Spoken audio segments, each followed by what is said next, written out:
नमस्कार दोस्तों, आप सभी का स्वागत है सबका समाधान यूट्यूब चैनल पर। साथियों, आज के टॉपिक में हम बात करने वाले हैं रीट 2021 को लेकर।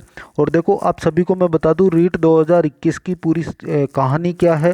देखो, लेवल 1 को तो रद्द किया नहीं गया था, लेकिन लेवल 2 को रद्द कर दिया गया था।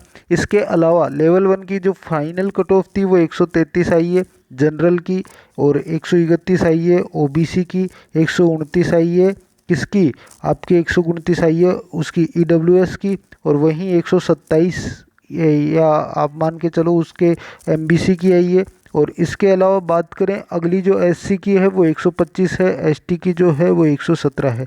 चलिए, ये कट ऑफ हो चुकी है, लेकिन अभी इसमें भी परिवर्तन होने की संभावना बताई जा रही है। अब देखो, पूरी कहानी में आप सभी को समझा देता हूँ। जब फाइनल कट ऑफ आई थी, फाइनल जो कट ऑफ आई थी उससे पहले एक चीज़ हुई थी, आपको मैं बता दूं। उससे पहले क्या हुआ था कि आंसर की आई थी। जब रिजल्ट आया था उसके बाद में आंसर की आई थी, मतलब उससे पहले आंसर की आ गई थी। कई स्टूडेंट्स के रिजल्ट आने से पहले आंसर की डाली गई थी, तो उस आंसर की में कई स्टूडेंट्स को जो है उस क्वेश्चन में आपत्ति होती है, सभी को पता है। कई स्टूडेंट्स हैं जो उस पर आपत्ति लगाते हैं कि ये हमारा क्वेश्चन सही था, लेकिन आपने आंसर की में अलग बताया है, जबकि हमने ऑथेंटिक बुक्स में जो है इसका ये आंसर पढ़ा है, तो यही सही होना चाहिए, क्योंकि आपने हमें जो बुक्स होती है ऑथेंटिक एकेडमी की जो बुक्स होती है उनको ऑथेंटिक माना जाता है। आप एनसीईआरटी ले लीजिए या जो राजस्थान में चलती है बुक्स उनको ले लीजिए, तो इनको क्या माना जाता है, ऑथेंटिक इनको माना जाता है। तो ये चीज़ इम्पोर्टेंट है। और अब उसमें क्या हुआ कि उन्होंने आपत्ति लगानी होती है जिसको प्रश्न में कोई प्रॉब्लम होती है, और फिर आपत्ति लगाने के बाद भी जो है कई स्टूडेंट्स या उनका जो आपत्ति को सुनवाई नहीं होती है बोर्ड के द्वारा, तो उसके उनके उस क्वेश्चंस को सही नहीं किया जाता है। फिर वो क्या करते हैं, फिर वो कोर्ट जाते हैं। कोर्ट में जाकर वो क्या करते हैं, याचिका लगाते हैं कि हमारे साथ अन्याय हुआ है। और याचिका लगाने के बाद फिर कोर्ट उनके साथ न्याय करे या नहीं करे वो एक अलग बात है, लेकिन ये चीज़ इम्पोर्टेंट है। तो वैसे ही कई सारे स्टूडेंट्स ने याचिका लगाई थी, कहाँ पर, कोर्ट में लगाई थी याचिका। ठीक है, अभी कोर्ट में याचिका लग गई है, उसके बाद में तो वो चीज़ें पेंडिंग चल रही थी। पेंडिंग का मतलब है कि लगभग चलो ठीक है, महीने भर की डेट दे दी, ये कर दी वो कर दी, वो चीज़ें चल रही थी। अभी अगर कोर्ट उनको न्याय देता है या उनके क्वेश्चंस को सही मानता है, तो उसमें क्या होता है कि ये मान के चलो कि अगर उनके क्वेश्चन को कोर्ट सही मानता है तो लगभग बोर्ड में को जो आंसर किए उसमें थोड़ा सा परिवर्तन करना होता है, और लगभग जो ये मान के चलो जो कट ऑफ है उसमें 1-2 नंबर का फर्क आ जाता है। क्यों आ जाता है, क्योंकि कोई क्वेश्चंस जो है बोर्ड सही मान रहा है, तो कई सारे स्टूडेंट्स के हो सकता है वो क्वेश्चन जब बोर्ड चेंज करे तो उसमें प्रॉब्लम आ जाए। अभी इसमें कोर्ट में जो याचिका है, अब उसका मैं आपको मैटर बता देता हूँ। देखो, अब तक ये पेंडिंग चल रहा था मैटर, लेकिन अब जो याचिका करता है उन पर सुनवाई की जा रही है कोर्ट में, और अभी उनको डेट है। और इसके साथ साथ उनको बार बार जो है, चलो ठीक है, और लगभग कई क्वेश्चंस पर जो याचिका लगाई गई है, और उनमें से लगभग ये मान लो कि लगभग कई परसेंट तक क्वेश्चंस को बोर्ड परिवर्तित करवा सकता है, वो कोर्ट बोर्ड को कहकर। तो ये इम्पोर्टेंट चीज़ थी, और इसमें जो है भले ही ज्वाइनिंग लग जाए नहीं लगे, लेकिन न्याय तो होगा। जिन्होंने याचिका लगाई है, अगर कोर्ट उनको सही ठहराता है तो उनके क्वेश्चंस को सही माना जा सकता है, और वो कट ऑफ में परिवर्तन हो सकता है। ये मैं कंफर्म नहीं कर रहा, लेकिन ये संभावनाएं हैं। और ये अभी जो चल रही है न्यूज उसके अकॉर्डिंग मैं आप सभी को बता रहा हूँ।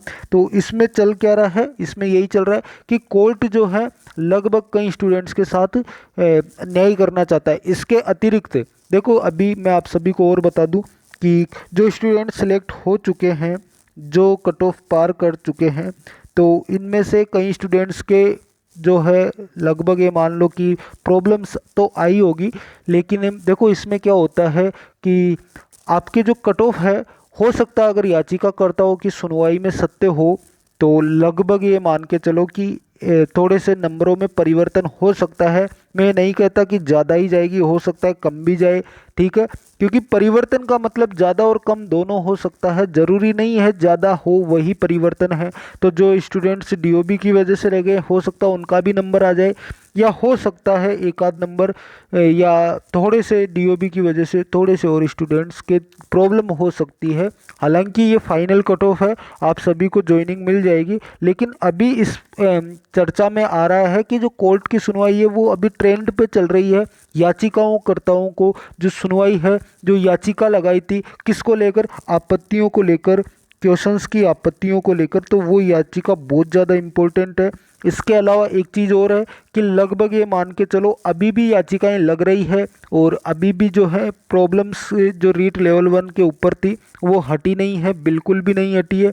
हालांकि ज्वाइनिंग की प्रक्रिया स्टार्ट हो चुकी है, लेकिन ईडी वगैरह की प्रॉब्लम्स चल रही है बहुत ज़्यादा, तो अभी भी जो है वो नहीं हुआ है। लेकिन आप सभी को मैं कहना चाहता हूँ, तनाव में कोई स्टूडेंट ना आए। जिनका अभी तक नंबर नहीं आया है उनका भी चांसेस हो सकता है, अगर आपत्ति वाले क्वेश्चंस पे थोड़ा सा जो है परिवर्तन हो जाए, एक आध नंबर ऊपर नीचे हो जाए या नीचे हो जाए, तो जिनका अभी तक नंबर नहीं आया है वो उम्मीद लगा सकते हैं। और इसके अलावा जिनका आ गया है वो निश्चिंत रहें। थोड़ी सी प्रॉब्लम ये हो रही है कि रीट लेवल 1 पर भी जांच स्टार्ट हो चुकी है, और रीट लेवल 1 पे जांच के लिए मैं अलग से विषय वीडियो बनाने वाला हूं, तो आप सभी उस पर निश्चिंत रहें। तो रीट लेवल 1 के लिए भी जांच स्टार्ट हो चुकी है, क्योंकि पहले जो थी एसओजी थी आपको मैं बताऊं, और एसओजी जो है स्टेट के अकॉर्डिंग काम करती है, वहीं अभी ईडी जो आई है वो सेंटर के अकॉर्डिंग काम करती है। तो ये लेवल 1 और लेवल 2 दोनों में कोई फ़र्क नहीं कर रही है। लेवल 2 की जांच है, साथ में लेवल 1 की भी है। तो थोड़ी सी प्रॉब्लम ये हो सकती है, बट अगर उससे पहले आपकी ज्वाइनिंग मिल जाती है तो जिन स्टूडेंट्स को ज्वाइनिंग मिल जाएगी उनकी सिर्फ जांच होगी, उनको हटाया नहीं जाएगा कि आपके पास पेपर तो नहीं आया है। और जिनके पास पेपर पहुंच गया था और उनको ज्वाइनिंग भी मिल गई है, उनको बाहर किया जा सकता है या उनको नौकरी से हटाया जा सकता है, साथ में बैन भी किया जा सकता है। तो ये चीज़ें इंपॉर्टेंट है। बाकी जो ईमानदारी से लगे हैं इसमें, तो उनको तो तनाव में आने की कोई ज़रूरत नहीं है, उनको ज्वाइनिंग मिलेगी और कंफर्म है मिलेगी। थोड़ा सा परिवर्तन या याचिकाकर्ता जो थे, आपत्ति क्वेश्चंस की जो आपत्ति थी उनको लेकर था, तो उसमें थोड़ा परिवर्तन हो सकता है।